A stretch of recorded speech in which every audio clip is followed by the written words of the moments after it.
kati nno mwe bakwano baffe abagoberera Rain Media mwe balinyo mwe balire naye tulina naffe ekipya tukusaba naffe otwagale naffe tugoberere twatandise ekipya bakita kachapizone Bruno Betty kachapizone Betty kati nono Rain Media ono mwana mulungi nnyo ati nga naye director waffe kati mukwano gwaffe director waffe ngeri gy'omwagala naffe tandiko twagala ogenda kulaba ebipya bwetubisalugula okola kyamaanyi nnyo mukwano gwange gwe yeekumidde ku mukutu Rain Media nkubuuzaako ate era n'enkwebaza gyonna emirimu gy'okola weebale nnyo kubanga otwagala weebale nnyo kubanga otugoberera Rain Rogers gabeera mannya gange era nkusaba gobeera ompita nga nze mbeerawo ku mukutu guno okubeera nga nkutuusaako ensonga ez'enjawulo eziba zifudde wano mu ggwanga general news political news entertainment industry kyekigudde ku ba celebrities kyekiri wano kyekiri wali byonna mbeera mbikutuusaako ntera nnyo okulembeza ekigambo nti entertainment and classified information sitera kwagala nnyo okuleeta bigambo bya njwanjwa kubanga ebigambo ebyo bisobola okuba nga ate bisa n'okussa well yensonga lwaki nkulembeza nnyo okubanga ndeeta amawulire amatuufu ago gemba maze okubanga nkolako okunoonyereza okumala nenkakasa nti wamma lino ggulire lijja kutukolera well emabega kaawo sinnaku nnyingi nnyo nno waliwo omukulu amanyiddwa nga Ibrake Mukasa atakoga atagejja ono n'omukulu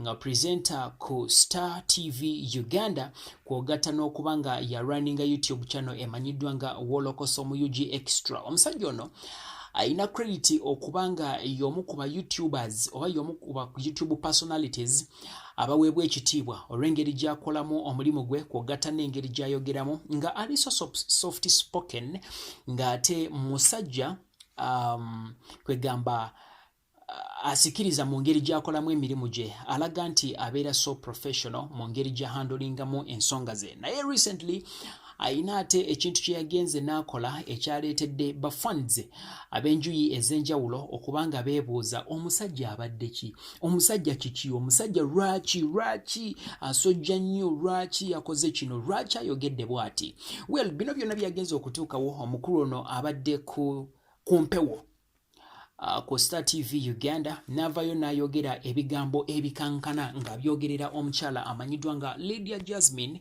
kwogatta n'oyo gwe twandigambye nti alleged boyfriend amanyiddwa nga Fig Famyeka kinajjukirwa nti emabega kaawo waliwo ebifaananyi ebyafuluma nga omukulu Fig Famyeka ne Lydia Jasmine bagezaako okuba nga batambula wamu babeera bombi kwegamba nga bafuna akaseera ak'enjawulo abantu bangi abavayo okubanga bakinterpretinga nga bagamba nti oba oliawo Lydia Jasmine ne Fig Famyeka bandibanga balinamu engeri sinakindi okubanga ate kwegamba bali mu relationship well wavayo n'amawulire agasafacinga ne gagamba nti omukulu Fig Famyeka yagendako ate kwegamba yakyaza Lydia Jasmine ewaabwe waka abantu be ne bamulabako kwegamba mu ngeri efaanaganako bwetyo ate ne wabaayo amawulire agavayo okubanga galabika just emabega kaawo nga galaga nti Lydia Jasmine ate yali amaze okubanga afuna olubuto olw'omukulu amanyiddwa nga Fig Famyeka so nga kitegeeza nti Fig Famyeka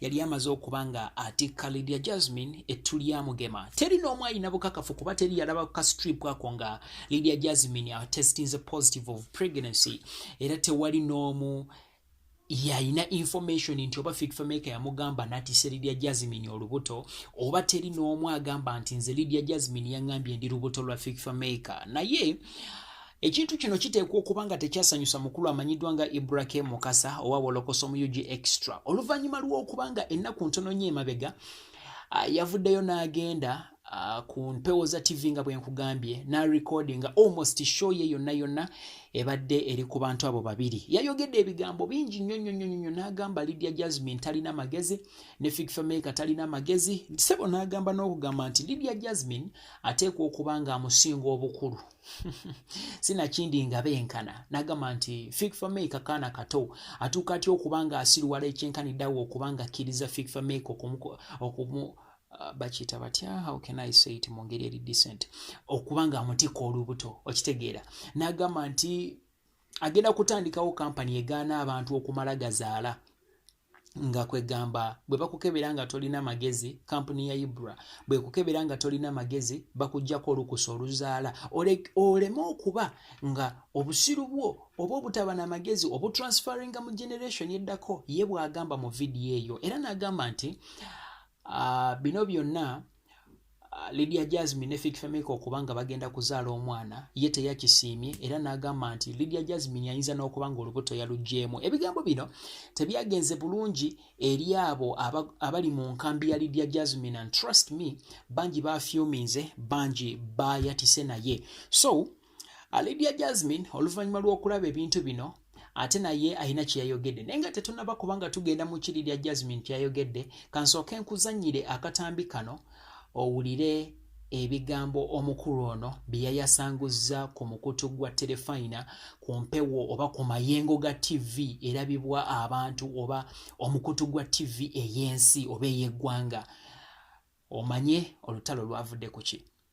Jasmine oli lubuto lwa Fik Famiko bw'oba tewaluggyemu kubanga ngezezaako okwatagana n'abenteebereza y'obudde bandaga musisi tannayita kati olwoba wajjeemu lujje musisi tannayita kulugjamu bayirawo abakazi musisi bw'ayita ng'oli lubuto weekwate ku mugulu gw'ekitanda ogunyweze olubuto terujja vaamu. So Jasmine either walugjeemu oba musisi naye musisi tannayita alai abaana bakola sexy wekyeyonoonere. There are things I can't imagine. Fik Famiko ng'oli mu kubajja Jasmine, there are things I can't imagine. Kati ffe abamu abakulidde mu mbeera y'okubanga tuli nnyo mu kikulisitu kati ffe abakulidde nnyo mu kisiraamu n'ekikulisitu walubiri kati ntunuulira Fik Famiko n'entuno ne Jasmine nekuba obufaananyi awo nembooza n'obuteeka mu alubamu ne bujjula. So I know you're doing jigi mu jigini in a funny way. Naye jigi ow'abantu ekikabo ekitanyuma kati bano okwekwana kwabwe kwa just music omala okwekwana okwo kutakwatagana waliwo abawala n'oganza omuvubuka kubanga bbaawo yakunyizizaamu ne wabaawo naffe abasajja n'ogenda okwana omuwala kubanga ekyoyoyo kikulinnye kati this is tebamakinga. Ntunulira Fik Famiko nkusinga obukulu amukonkushuwa kati nze olaba Jasmine sisobola mugambayo kagambo kati olwo muto wange ogamba ki Jasmine. By the Jasmine oyinza obbanga nawe either nkusinga obukulu bwe mba sikusinga bukulu onsingira ddala wala kati kamuzaale omwana ng'omwana talina bwongo. Abaana b'abadongo nga ku badongo bombi kuliko atategeera kiba kibi bannange teri kisinga kubeera kibi nga kuzaala mwana ng'omusajja oba omusajja tategeera oba omukazi nga tategeera. Abo b'osanga nga basumbuwa abantu ku social media bakomentinga ebitakwatagana bwe baba bakola ku mirimu basumbuwa ensi. Kati Jasmine n'obwa Jasmine bwo if you can't dare express yourself even in the least minimum time of around 5 to 7 minutes ogenda zaala mwana ki. Waliwo abantu nga you're going to be exempted from producing. Ngenda creating akakiiko ngende ewa register of companies turegistaringa company exempting abantu abamu obutazaala nga toyina kuzaala. Reason being nti twewala okubeera ne generation eddako ng'erimu omuntu alowooza nga ggwe oba tuli ffenna simanyi oba mande mbatutte nnyo. So anyways amanyi ddoboozi ze Ibrahim Mukasa. Omukulu ono ng'amaze okuba nga ate ayasanguza ebigambo bino tebyagenze bulungi eri omukyala amanyiddwa nga Lydia Jasmine era bw'atyo yagenze ku mukutu gwe ogwa Facebook n'awandiika ebigambo bino wammanga n'agamba nti I am hurt. I'm pained by the way this man has constantly attacked me and dragged my name in the dirt. My sick mother, family and friends have been affected deeply by this. I don't fight with people. All I do is my music and mind my own business. You all know me. I never respond or fight anybody. I have always kept my silence, but I am human, and this has brought so much pain to me. I ask for a full apology for all these insults. UCC needs to put a stop to such shows. Please share this post until it gets to the people concerned. Now andika nagamba nti stop social media bullying Uganda.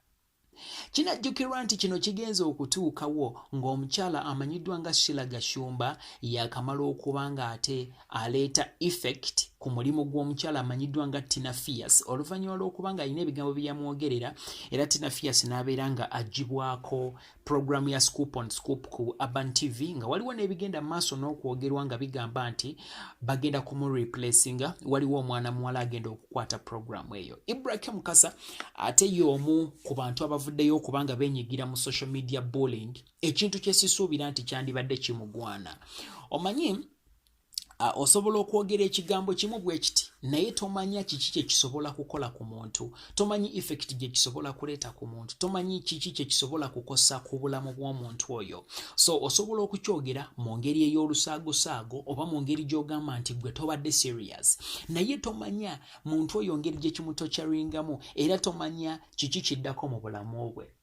A lot of people out there have started this nga bo balowooza nti baba banoonya relevancy ninga ekyamazima bashatteringa dreams nyingi, bashatteringa careers nyingi okutuuka ku kuba nti abantu bagenda ne mu self isolation oluveeyo abamu bambi bettirayo n'okwettirayo. So ekintu kino si kirungi era si kituufu, so nandisabye kibeere nga kikoma.